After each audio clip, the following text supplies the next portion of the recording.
చదవలేమా?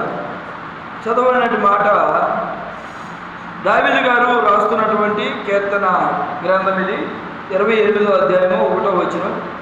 దీనిలో రాయబడిన మాట ఏమిటంటే, యెహోవా నేను నీకు మొరపెట్టుచున్నాను, నా ఆశ్రయ దుర్గమ మౌనముగా ఉండక నా మనవిని ఆలకించుము అంటున్నాడు. హల్లెలూయా!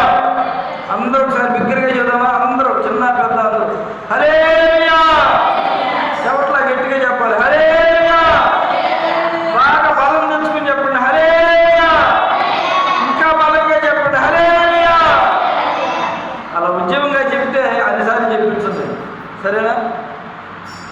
దావీదు చెప్తున్నాడు, యెహోవా నేను నీకు మొరపెట్టుచున్నాను, నా ఆశ్రయ దుర్గముగా మౌనముగా ఉండక నా మనవి ఆలకించుము. యెహోవా నేను నీకు మొరపెడుతున్నా. మొరపెడతామంటే ఏంటి? దేవునితో మాట్లాడవచ్చు, ప్రార్థన చేస్తున్నాడు, లేదా పాటలు పాడుతున్నాడు, ఏదైనా చేయొచ్చు. దేవునికి ఒక మొర పెట్టుకున్నాడు, ఒక సమస్యను దేవుడికి వివరించి చెప్తున్నాడు. మన భాషలో చెప్పాలంటే మోకరించి ప్రార్థన చేస్తున్నాడు అనుకోండి. ప్రభువా నేను నీకు మొరపెడుతున్నా. ఏమన్నాడు? యెహోవా నేను నీకు మొరపెడుతున్నాను, నా ఆశ్రయ దుర్గమా అంటే నన్ను కాపాడే దేవుడా, నన్ను పోషిస్తున్న దేవుడా, నేను ఎక్కడికి వెళ్తున్నా నీవు నాతో వచ్చేటువంటి భగవంతుడా, నా ఆశ్రయ దుర్గమా. ఎప్పటికప్పుడు చెబుతున్నాండి, మౌనముగా ఉండక నా మనవిని ఆలకించుము. మౌనంగా ఉండొద్దయ్యా, నా మనవి నువ్వు ఆలకించయ్యా, నా ప్రార్థనను ఆలకించయ్యా, నా కన్నీటిని నీవు తుడువయ్యా అంటున్నాడు. ఇంకా కిందకి చూడు, నీవు మౌనముగా నుండిన ఎడల నేను సమాధిలోనికి దిగువారి వలె నేను అయిపోతానేమో ప్రభువా. సమాధిలో ఉన్నవాడు ఏం చేస్తాడు? మొరపెడితే ఆడి కేక మనకి వినపడిద్దా? సమాధిలో పెట్టబడ్డారు, ఆ సమాధిలో వాళ్ళు ఇప్పుడు కేకలు పెడితే మనకి వినపడతాయా? వినపడతాయా? మనకి వినపడవు. నా ప్రార్థనను ఆలకించకపోతే నా పరిస్థితి అలా ఉంటుందయ్యా అంటున్నాడు దావీదు. చూడండి ఎంత గొప్ప మాట, అది ఎంత లోతైన మాట అంటే దేవుడు మన ప్రార్థన ఆలకిస్తేనే మనం దేవుడి లెక్కలో బ్రతుకున్నట్టు మనం మనం ప్రార్థన చేయకుండా నాకు ఆ సహాయం ఈ సహాయం కావాలంటే కూడా కుదరదు. మనం దేవునికి చెప్పాలి. రేషన్ కార్డు లేకుండా రేషన్ ఇస్తాడు మీకు ఎవరికైనా? అసలు కార్డు లేకుండా ఇంట్లో ఏడా మర్చిపోయారు, నెంబర్ చెప్తే వస్తుంది, అది కాదండి. అసలు రేషన్ కార్డు లేదండి, మీకు రాయించుకోవాలి. రేషన్ బండి కాడికి వెళ్ళి రేషన్ బండి ఇస్తాడా మీకు ఎవరికైనా? పెన్షన్ పుస్తకం లేకుండా పెన్షన్ ఇస్తాడా? ఎవరుగా? అసలు డబ్బులు లేకుండా కొట్టుకెళ్ళి సరుకులు తెచ్చుకోగలుగుతావా? అది ఎంత ముఖ్యమో దేవుణ్ణి నమ్ముకున్నటువంటి మనము మన సమస్యల నిమిత్తం, మన బిడ్డలు కావచ్చు, భర్త కావచ్చు, కుటుంబం కావచ్చు, ప్రతి విషయాన్ని బట్టి కూడా దేవునికి మనకి ఒక కార్డు ఉంది, దాని పేరే ప్రార్థన. ఏంటో చెప్పండి అందరూ, చెప్పండి అందరూ దగ్గరగా. హల్లెలూయా! ప్రార్థన అనేటువంటి కార్డు మీ దగ్గర ఉండాలండి. మీరు చేసే ప్రార్థన దేవుడు ఆలకించాలి, ఆయన నుంచి మీకు సమాధానం రావాలి. రేషన్ కార్డు ఇస్తే మీకు బియ్యం వచ్చినట్లుగా, సరుకులు కొట్లో డబ్బులు ఇస్తే మీకు సరుకులు వచ్చినట్లుగా, యేసయ్య దగ్గర నుంచి కూడా మీకు ఆరోగ్యము, క్షేమము, దీర్ఘాయువు, నెమ్మది కావాలంటే మనం ఏం చేయాలంట? ప్రార్థన చేయాలి. ఏం చేయాలి చెప్పండి మరోసారి? ఏం చేయాలి? మనం చేస్తున్నారా? మరి మీరు బాగా చెప్పారు. ఎవరన్నా ప్రార్థన చేస్తున్నారా లేదా? చేస్తున్నారా? మేము బయటికి వెళ్ళేటప్పుడల్లా చక్కగా ప్రార్థన చేసుకుంటామని, ప్రతి విషయాల్లో కూడా మేము ప్రార్థన చేసుకుంటాం. మా పిల్లలు గుర్తు చేసి మరీ కేకేస్తారు. ఎన్నోసార్లు చెప్పారు, డాడీ ప్రార్థన అంటారు. ఎందుకు? బయటికి వెళ్తున్నామంటే రోడ్ల మీద కుక్కలు ఉంటాయి, మన ఆత్మీయ స్థితిలో సాతానుగాడు కాసుకుని ఉంటాడు, వీడిని ఎక్కడ పడేద్దామా, ఎక్కడ తొట్టులు చేద్దామా అని. కాబట్టి అలా తొట్టుల్ని పోకుండా మన జీవితాలు సాగిపోవాలంటే మనం ఏం చేయాలి? దావీదులాగా ప్రార్థన చేయాలి. దావీదు ఏమంటున్నాడు? ప్రభువా నేను నీకు మొరపెడుతున్నాను, కానీ ఏమన్నాడు? నా ఆశ్రయ దుర్గమా నువ్వు మౌనంగా ఉండక నా మనవిని నీవు ఆలకించయ్యా. అలాగే ఈరోజు నువ్వు నేను కూడా ఏం చేయాలంట? అయ్యా నా ప్రార్థన ఆలకించయ్యా, నా బిడ్డల్ని జ్ఞాపకం చేసుకో, నా భర్తని జ్ఞాపకం చేసుకో, నా భార్యని జ్ఞాపకం చేసుకో, నా కుటుంబాన్ని జ్ఞాపకం చేసుకో ప్రభువా. ఆయన జ్ఞాపకంలోనికి మనం ఉండాలండి. మన బంధువులు ఉంటారు, చుట్టాలు ఉంటారు, రక్త సంబంధికులు ఉంటారు. వాళ్ళు మీరేదో ఒక ఫంక్షన్కి పిలిచారు, ఒకసారి రాలేదు, 2 సార్లు పిలిచారు, రెండోసారి కూడా ఎప్పుడో మళ్ళీ కర్ణాటకకి రాలేదు, 3ఓసారి పిలిచారు రాలేదు, 4ఓసారి పిలవాలన్న మనసు మీలో ఉంటుందా? ఎందుకని చెప్పండి. ఒకసారి పిలిస్తే రాలా, సర్లే సామని అడిగేదో పని పడిందేమో, మళ్ళీ 2ఓసారి పిలుద్దామని మళ్ళీ చేసావు, మరలా రాలా, మరలా చేసావు ఇంకో కార్యక్రమానికి, మరలా రాలా. ఇంకేమనిపిస్తుంది? నేను అది చచ్చాడు అనుకుంటా, నాకు ఎందుకాడు అది చచ్చింది అనుకుంటా. అంతేనా? చూడండి, వస్తా పోతా ఉంటే రాకపోకలు అనేది రక్త సంబంధాలు కావచ్చు, బంధువులు కావచ్చు, మనకి ఎప్పుడు అందుబాటులో ఉంటే కనబడతా ఉంటే పలకరిస్తూ ఉంటే ఎలా ఉంటుంది? ఒరే మనోడు కాబట్టే కదా మనం మన ఇంటికి వచ్చి పలకరించి వెళ్ళాడు అయితే మనం వెళ్ళవచ్చు. మన పిల్లలు కానీ వస్తారా అనే నమ్మకం మనకు కలిగినప్పుడు ఏం చేస్తాం? మరి వాళ్ళు పిలిస్తే వస్తారు కదా. అలాగనే ఆ జ్ఞాపకాలు కనుక మనకి ఎలా ఉంటాయో, మన బంధువులు ఒకప్పుడు వాడు పెళ్ళికి పిలిచారా, అలాగే మళ్ళీ ఫంక్షన్ పిలిచారు, మనం వెళ్ళాలి, మనం పిలిచినప్పుడు వాడు వచ్చారని గుర్తు చేసుకుంటారు లేదా? జ్ఞాపకం చేసుకుంటారు, చేసుకోరా? అలాగనే దేవుడు కూడా నిన్ను జ్ఞాపకం చేసుకుంటాడు. ఈ వారు మందిరానికి వచ్చావా రాలేదా? దేవుడు జ్ఞాపకం చేసుకోవాలంటే, దేవుడి జ్ఞాపకంలో నువ్వు ఉండాలంటే ప్రతి వారం దేవుని సన్నిధికి వచ్చి దేవుని స్తుతించి దేవుని ఆరాధన చేసి దేవుడి దగ్గర నీకేం కావాలో అవి అడిగేసి వెళ్తే చాలు, దేవుడే సహాయం చేస్తాడు. హల్లెలూయా, హల్లెలూయా. గొప్ప గొప్ప కార్యాలు దేవుడు చేస్తాడండి. నేను కరెంటు పనికి వెళ్తే కొంతమంది వల్ల కాదు కొన్ని పనులు అయితే నేను చేయలేను, కొన్ని పనులు చేత్తో చేయలేను, కానీ తెలివిగా చెప్పగలను. దేవుడు నాకు ఆ జ్ఞానం ఇచ్చాడు.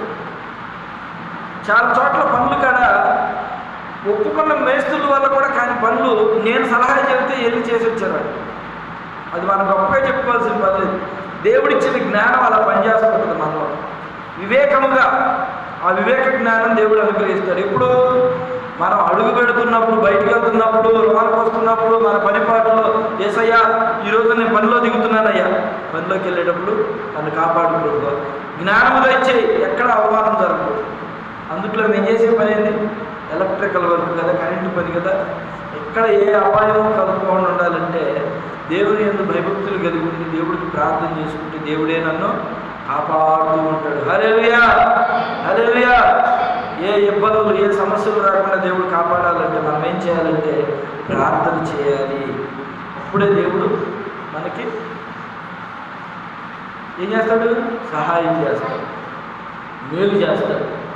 జ్ఞానం కావాలా? నీకు చదువు సరిగా రావట్లేదా? యేసయ్యని అడుగు, జ్ఞానం వస్తుంది. నేను మాత్రం ఏం చేస్తాను? నేను అలా ఫీజు కట్టి బడికి పంపించి బడి నుంచి తీసుకొచ్చేవాడిని చెప్తే జ్ఞానం నా వల్ల కాదు కదా. జ్ఞానం ఇచ్చేవాడెవరు? దేవుడు. తెలివినిచ్చేవాడెవరు? దేవుడు. బుద్ధిమంతులకు జ్ఞానం ఉంటుంది, బుద్ధి కలిగి ఉంటారు. కొన్ని విషయాలు జ్ఞానం కలిగి ఉంటారు.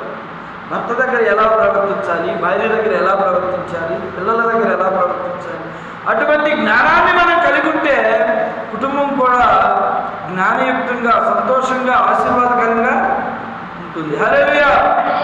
అర్థమవుతుందండి? జ్ఞానం. దావీదు చూడండి, దేవుణ్ణి అడుగుతున్నాడు, ప్రభువా ఏమన్నాడు? నేను మొరపెట్టాను, నా ఆశ్రయ దుర్గమా, నేను మౌనంగా ఉండక నా మనవి నీవు ఆలకించు. నువ్వు మౌనంగా ఉండద్దయ్యా, నా ప్రార్థన నువ్వు ఆలకించు. అలా కనుక నువ్వు ఆలకించకపోతే ఏం జరిగిందంటే, నీవు మౌనముగా ఉండిన ఎడల నేను ఎలా ఉండాల్సి వస్తుంది అన్నాడు? నేను సమాధిలోనికి దిగిన వారి వలె అగుదును. నా ప్రార్థనను వినలేదు అంటే, నేను ప్రార్థన చేయలేదు అంటే ఎక్కడున్నట్టు? మనం ఇప్పుడు సమాధిలో ఉన్నట్టు. ఇప్పుడు వరకు మీరు ప్రార్థన చేయలేదేమో, మీ బిడ్డల గురించి, భర్త గురించి, కుటుంబం గురించి ప్రార్థన చేస్తున్నావు అంటే ముందు నువ్వు నివసించే గృహానికి సంబంధించిన వాళ్ళందరి గురించి ప్రార్థన చేయాలి. ఎందుకంటే సమస్యలు ఎక్కడ వస్తాయంటే ఇంట్లోనే వస్తాయి. సంతోషం కూడా ఎక్కడ ఉంటుందంటే ఇంట్లోనే ఉంటుంది. నీ బిడ్డలు, భర్త, నువ్వు,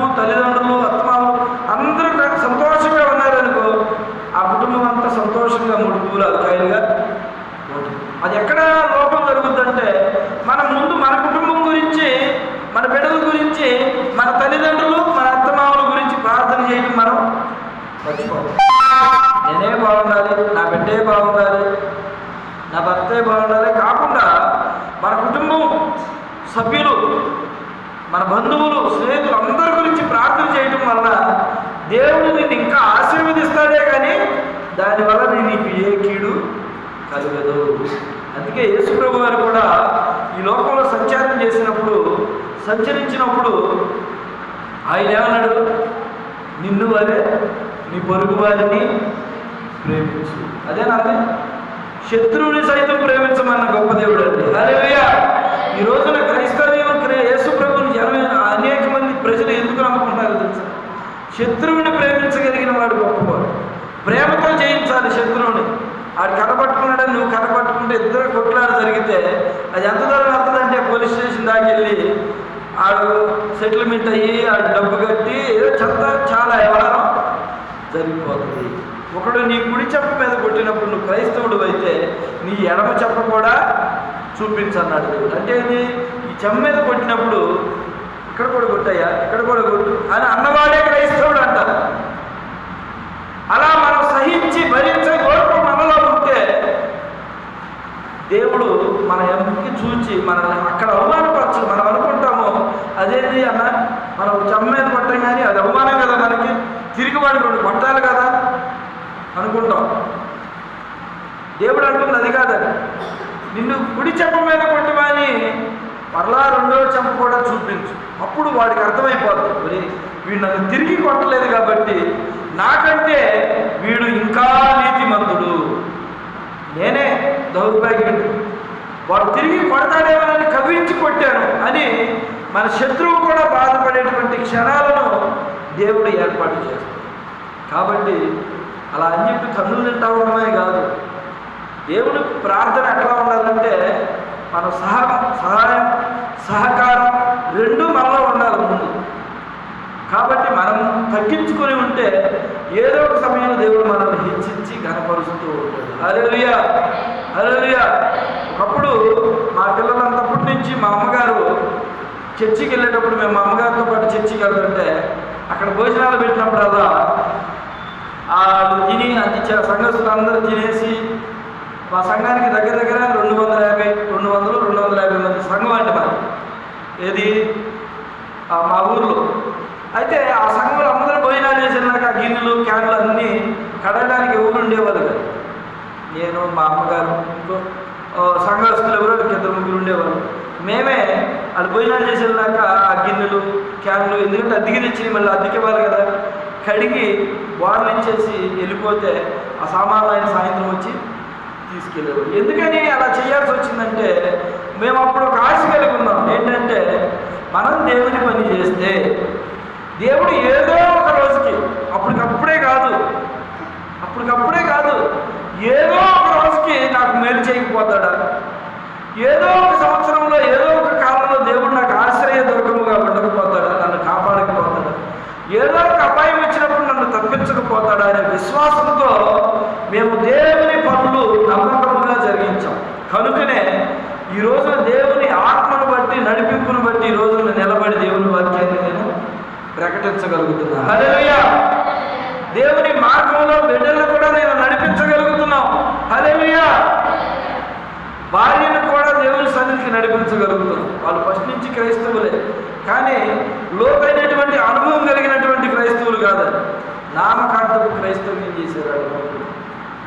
లోతైనటువంటి భక్తి కాదు, వచ్చామా పాటలు పాడామా ప్రార్థన చేసుకున్నా వెళ్ళిపోయామా అనే భక్తే. నామకార్థపు భక్తి కాదండి కావాల్సింది. ఇక్కడ మన హృదయాంతరంగంలో నుంచి దేవుని చేత నువ్వు ఏ సహాయం పొందుకోగలిగావంటే, నేను అనేక అపాయముల నుంచి కాపాడగలిగాను, అనేక ఇబ్బందుల నుంచి కాపాడగలిగాను, ఎన్నో సమస్యల నిమిత్తం నేను ప్రార్థించినప్పుడు నా ప్రార్థన దేవుడు ఆలకించి నన్ను సఫలపరిచాడు. హల్లెలూయా. కొన్ని సందర్భాల్లో ఇక్కడ మా కుటుంబంలో జరిగిన పరిస్థితులను బట్టి ఉండలేని పరిస్థితుల్లో వెళ్ళిపోదాం అనుకున్నటువంటి పరిస్థితుల్లో నుంచి కూడా దేవుడు తప్పించి మరలా నన్ను నిలబెట్టుకుని ఈ సహవాసంలో నిలబెట్టి ఇలా నన్ను నడిపిస్తూ ఉన్నాడు. హల్లెలూయా. దేవుని నామానికే మహిమ కలుగును గాక. హల్లెలూయా, హల్లెలూయా. చూడండి, ఎన్నో మన విషయాల్లో అయినా దేవుణ్ణి విడిచిపెట్టకండి. నేను చెప్పేది ఒకటి సహోదరి సహోదరులారా, దేవునిని విడిచిపెట్టకండి. దేవుని పాదాలు పట్టుకోండి, దేవుని మార్గంలో నడవండి. దేవుని కృపకు ప్రతి ఒక్కరు కూడా పాత్రలు అవ్వాలని ప్రతి ఒక్కరిని కోరుకుంటున్నారు. దేవుని కృప ఎంత అమూల్యమైనదంటే అపాయమైనటువంటి సందర్భాల్లో నుంచి దేవుడు ఉపాయముగా తప్పించి మనల్ని కాపాడేటువంటిది. హల్లెలూయా. ఏ సమస్య అయినా సరే, ప్రభువా యేసయ్యా ఇదిగో నేను ఈ సమస్యలో ఉన్నానని కనుక నువ్వు హృదయపూర్వకంగా యేసయ్యను అడగలిగితే యేసు నామములో జరిగేటువంటి కార్యాన్ని నీవు సవి చూస్తావు. హల్లెలూయా. నీకేదో నేను మేలు చేస్తానని చెప్పట్లేదు, నేను మేలు పొందుకున్నాను కాబట్టి మీరు కూడా మేలు పొందుకుంటారు అని చెప్తున్నాను. కుటుంబంలో సంతోషం ఉంటుంది, కుటుంబంలో నెమ్మది ఉంటుంది. ఒకవేళ తెలుసో తెలియకో నేను తొందరపడినా, తెలుసో తెలియకో మన ఇంట్లో వాళ్ళు తొందరపడినా మరలా సమాధాన పడేటువంటి ఆలోచన దేవుడే మనకిస్తాడు. కాబట్టి అటువంటి ప్రేమ వాత్సల్యత ఎక్కడ కలుగుతుందంటే మనం చేసేటువంటి ప్రార్థన ద్వారానే దేవుడు మనకి అనుగ్రహిస్తాడు. చివరిగా ఒక మాట చదువుకుని మరి దేవుని వాక్యాన్ని ముగించుకుందాం. చూడండి,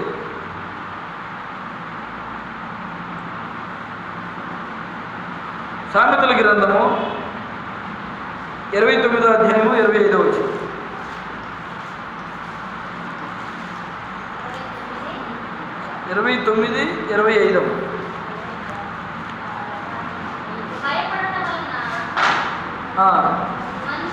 భయపడుట వలన మనుషులకు ఉరి వచ్చును, యెహోవా యందు నమ్మకం ఉంచేటువంటి వాడు సురక్షితముగా ఉండును. ఇప్పుడు చెప్పండి, ఎవరి మీద నమ్మకం పెట్టుకోవాలి?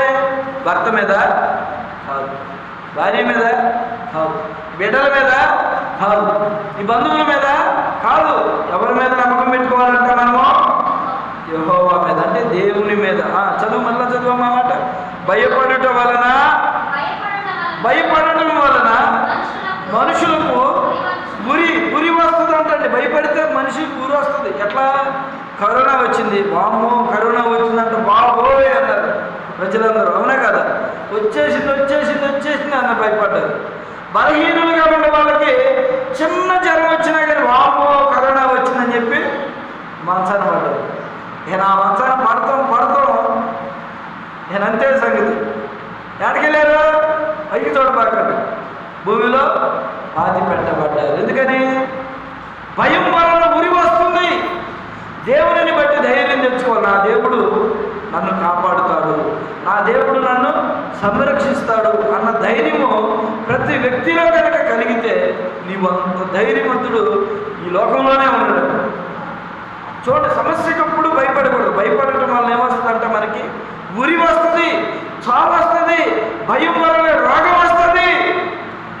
ఏ డాక్టర్ దగ్గరికి వెళ్ళినా వెళ్ళండి, ఒక రోగం వచ్చిందని చెప్పి వెళ్ళినప్పుడు వాడు ఏం చెబుతాడు? అమ్మ ఇంకొంచెం భయపడతా ఉండమ్మా, ఇంకొంచెం భయపడతా ఉండు, ఇంకొంచెం బాధపడతా ఉండు అని చెబుతాడా? డాక్టర్ ఏమంటాడు?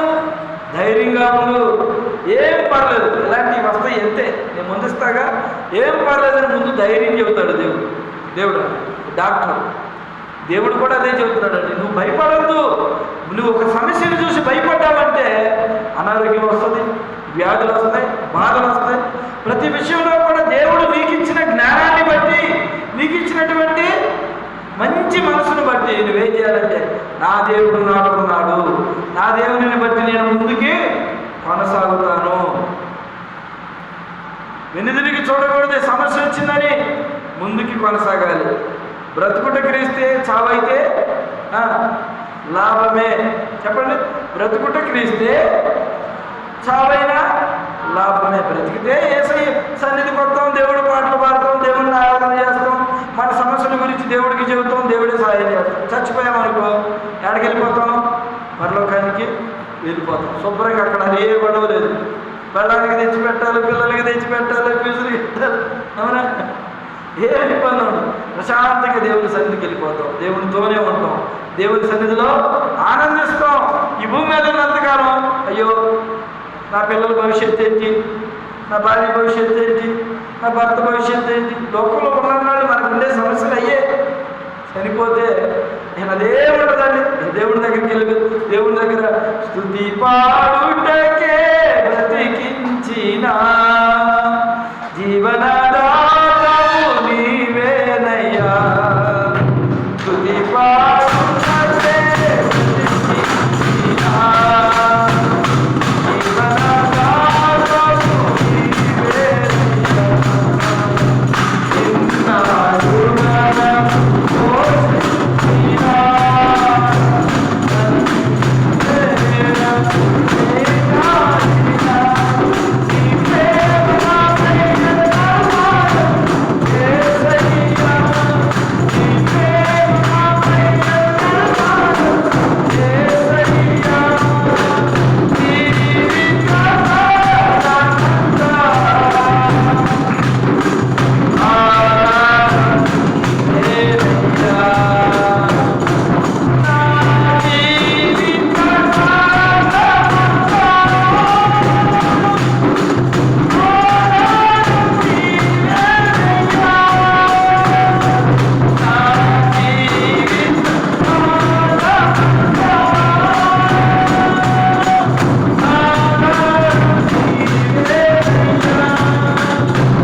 చిన్నాడు జీవితకాలమంతా కూడా యేసయ్యే మనకు ఆధారం. యేసయ్య నామంలో ప్రార్థన చేయండి. యేసయ్య నామంలో అడగండి. ఈ సంవత్సరం నాకు వచ్చిన వాగ్దానం ఏంటో తెలుసా?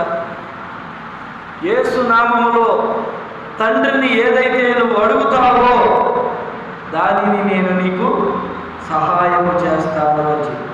అంటే యేసయ్య పేరుతో నేను తండ్రిని ఏది అడిగితే అది ఇస్తానన్నట్టు. నిజానికి జనవరి నుంచి వాగ్దానం వచ్చిన కాడి నుంచి ఆ వాగ్దానాన్ని ముందు పెట్టుకుని ప్రభువా నేను ఇది అడుగుతున్నా, నువ్వు నాకు సహాయం చేయి అలా అని చెప్పి ప్రభువా కొండ మీద పోతుంది కదా అది తెచ్చిపెట్టగలవా? అది కాదండి. మనకి ఏది నిజంగా అవసరమో దానిని తండ్రి పేరట అడిగితే దేవుడు మనకు సహాయము చేస్తాడు. హల్లెలూయా, హల్లెలూయా.